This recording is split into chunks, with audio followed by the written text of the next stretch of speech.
ठीक है.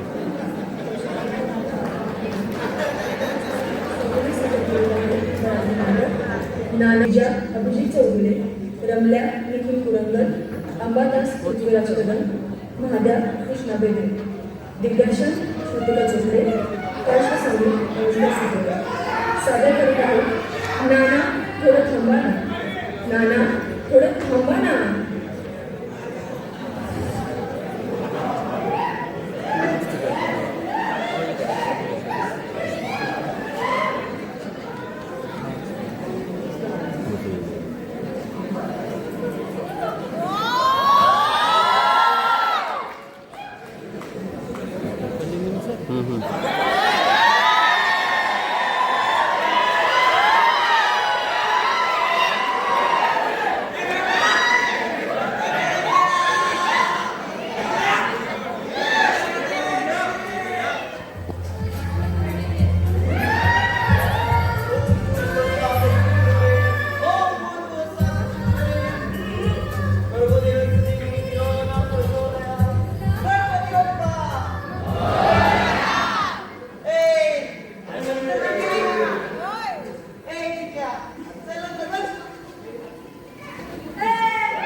पुरी खाऊन डुंगणाला दुसरी लोक आहेत.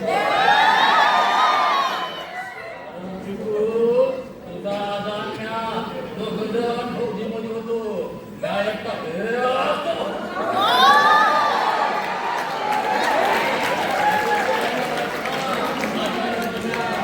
आपल्या हाताखाली ही अशी पलटण बसायची आणि आपल्या हाताला अशी चव होती. लोक निघती फोटो चोखू खायची. हा आणि त्यात तुझा येण्याचा टायमाला गोगड हाणायचा. एका घराकडे काय दोन जण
गेलं ना सगळी प्रॉपर्टी त्या महाराजांकडे असतं त्याने तसं मी समजावून सांगितलं असतं त्याला. मी कुणापर्यंत चुकीचं त्या म्हाताऱ्याचं या गावचं गावातल्या लोकांचं गावच्या सरपंचाचं टेन्शन घ्यायचं टेन्शन घ्यायचं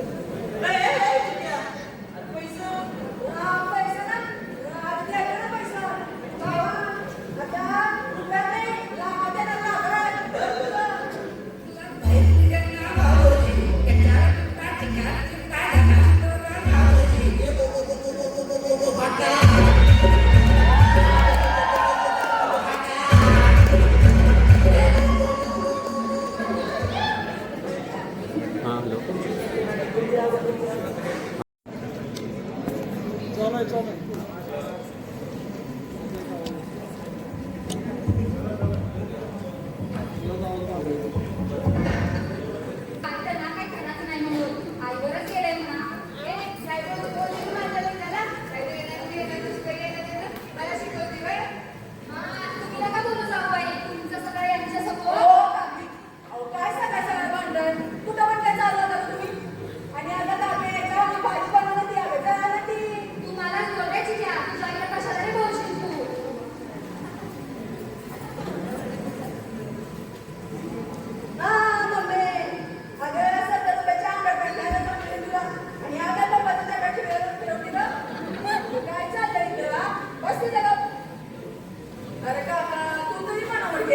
मला माहित होतं मला ना फक्त तुम्हीच समजून घेणार आहे. पप्पा आपण जर प्लॅन केला ना केवढा पैसा येईल आपल्याकडं. अरे चिकिया, अरे ते म्हाताऱ्यांना त्यात पैशाचं बळे घे आणि हाताला लागेल आपल्या कोणाला मारायचं बाबा. मग तुम्हाला करायचंच नाहीये का? राहू दे माझ्या कुठं बाबाचं जातोय. पण हा पप्पा मला ना तुम्ही त्या गौऱ्याच्या हातातून काम करताना दिसतंय बरं का. हे असे एका हातात सिमेंटचं ठेवलेलं आहे, इकडं बघा असे एका हातात सिमेंटचं ठेवलेलं आहे. हे सिमेंट पाठ, हे सिमेंट पाठ. मॅडम मिस्त्री कसं बोलतोय माहितीये ना? ए भारतात सध्या अरे या भेगा कोण करायच्या रे? या भेगा बनायचा मीच करू का काय? हा नाही काम मीच करतो आणि दोन मोठं काय बघतो रे तुझ्या तर. अहो पप्पा तो काय मिस्त्री बोलतो तुम्हाला. आणि तेच फोन घेऊन तुम्ही घरला येताय. काय खराय का आता? अरे त्यांचं सोड त्यांचं मेकअप तुझा आहे रे. त्या कसब्याच्या घरी अंडी काढतोयस तू. अंडी काढतोय फुटलं. अंड फोडलं रे तू माझं अंड फोडलं. अरे माझं किती लागतं माहितीये का? 8 रुपयाला एक अंड असतं रे. बापच्या करता कधी 8 रुपये बघितलं का? तुझ्या आईच्या गावचं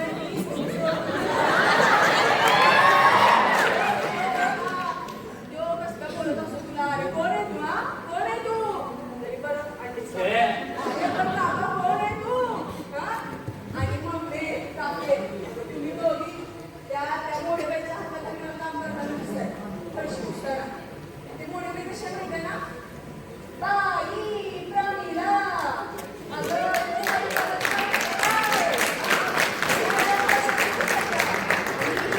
बापूची काम काय माझ्या नवऱ्याला सांगू. हा अरे जरा कमरेत बघा ना जाने मंदा.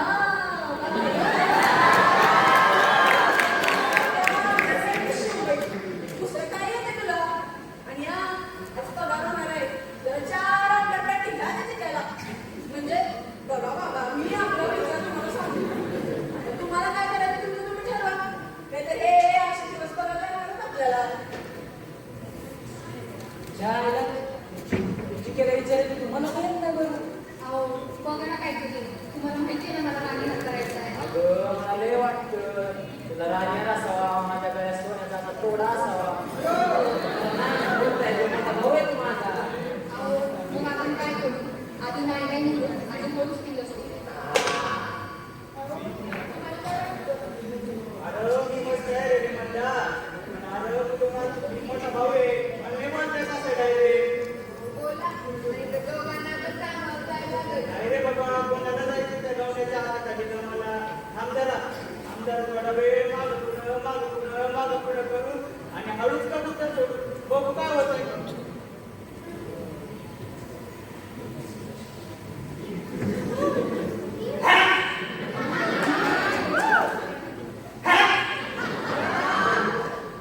दादा खरं नानाने लई केलं आपल्यासाठी. आणि पहिली संधी आहे की नानासाठी आपण काहीतरी करू शकतो. बघ बरं म्हणजे मला काय वाटतंय बघ बरं का आपण या संगीत नानासाठी एवढं तरी सोनं केलं पाहिजे रे.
कुणाचं बाप काय काय बंदी दिलाच माहिती. पण काय करायचं माहितीये का, या बाईबरोबर ना 8-9 महिन्याचं पैशाचं कॉन्ट्रॅक्ट करायचं. हा, एकदा का कॉन्ट्रॅक्ट केलं का आपल्या नाण्याचं त्या पैसे लग्न लावून द्यायचं. लग्न लावून दिलं मग आपल्या नाण्याच्या पेन्शनला त्या बाईचं वारसदार म्हणून जोडून टाकायचं. जोडलं मग एकदा का नाना गेले. सगळी पेन्शनच्या बाईच्या नावावर ना. आणि आपल्या हातात काय घंटा? अरे दादा, मग आपण कॉन्ट्रॅक्ट कसं करतोय? अरे एकदा का सगळी पेन्शनच्या बाईच्या नावावर खाली ना, मग 10% पेन्शन त्याला देऊन टाकायचं. मग राहिलेली 90% पेन्शन कुणाला? मग त्या बाईला 2 लाख रुपये देऊन टाकायचे. आणि मग त्या बाईला 2 लाख रुपये दिले, त्या बाईचा अकाउंट ATM कार्ड काढून घ्यायचं. आणि मग काय करतात? नुसतं घाला ठेव टाकायचं, घाला ठेव टाकायचं. नुसतं पैसा ना. नानाच्या दवाखान्यात आधीच पैसा गेला आणि दरबिल्या झाल्या 2 लाख रुपये भरायचे कुठून? मायला काका तुझं हेच पद्धत नाही मला. तुझी नसलेली म्हणजे कशाला चालवतो बरं ना. आता झालंय का म्हणून अजून पप्पा, मी ना काल परवाच पेपरात वाचले. आता 2-3 महिन्यांना 7वं वेतन निघणार आहे. फरक पण निघणार आहे बरं का. आता नाना 10-15 लाखाला असे मिळतील. त्या बाईला 2 लाख रुपये द्यायचे ना. माझा बसला आज झोपतोय तो आपला. मस्त बरं का चिकू. तरीच म्हटलं आईपेक्षा जास्त जीव लावलाय तुला. माझं वय तू वाया कसं जाईल? बघितलं का, वेळ बदलायला वेळ नाही लागत. ते जाऊ दे, पुढे काय करायचं? आता सगळे ऐका, पुढं काय करायचंय? आता पुढं करायचंय लग्न.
पैशाचा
बसा तुमच्या पुन्हा आला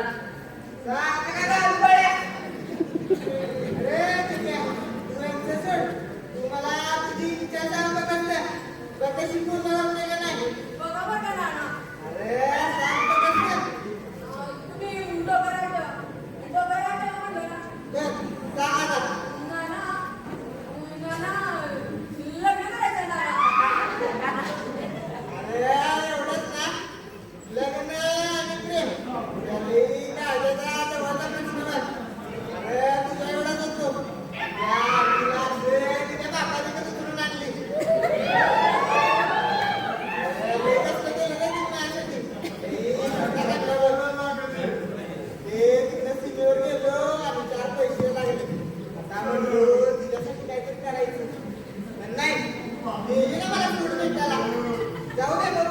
म्हणूनच म्हणते नाना काय चिकू बोल ना नाना अहो लग्न करायचं हो.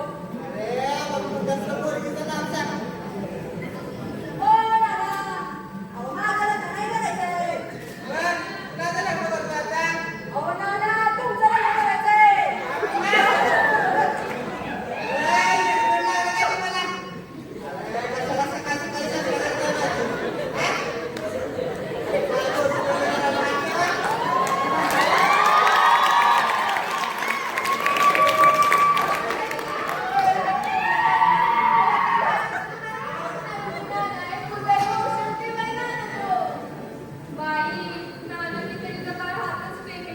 दादा तुला म्हटलं होतं नाना तू नाही होणार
बस म्हणा बस याच्या पुढं एक शब्द बोलू नका नाना जे काय बोलायचं ते आम्हाला बोला नाना असं स्वतःला घालून आणि पाडून बोलू नका नाना नाना काय चुकले परत योग काय चुकले परत नाना योग परत नाना योग एवढा होता नाना एवढा होता तेव्हा आमची आई आम्हाला सोडून गेली नाना तेव्हा कुठं होता तेव्हा तुम्ही होता बस सिनेमात भारत माता की जय त्याला तिकडं नाना खोटं नाही बोलत नाना आईचा आत्मा अजून सुद्धा घरात उठमळतो नाना आई मला सध्या स्वप्नात येऊन विचारते नाना चिक्या बंदूक काढ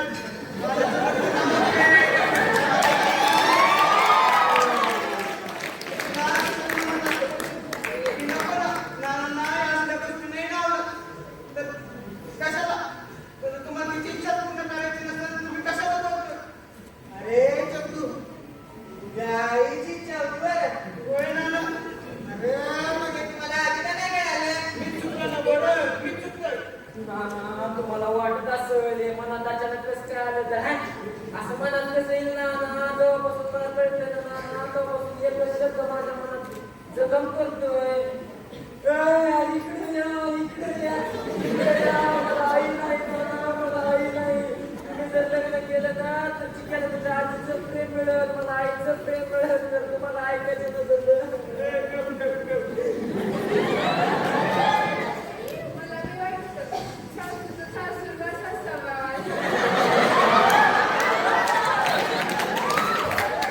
तुला नाही का वाटत मला तर लहानपणापासून आईची माया मिळाली नाही वाटलं होतं इथे येऊन कधी मिळेल पण नाही अरे गप्प बसा अडगण लावलं रे अगं नाना या असल्या बघून मी नाही आवडत तर 17 वेळेस म्हणण्यात काय अर्थ आहे मी म्हणतो अरे दिसतोय ना मग का तर भिजू जा ना. अरे रडतोय ना तो कसा तर रडू द्या. पण इथून पुढं नानाच्या छातीला काय नाही झालं पाहिजे.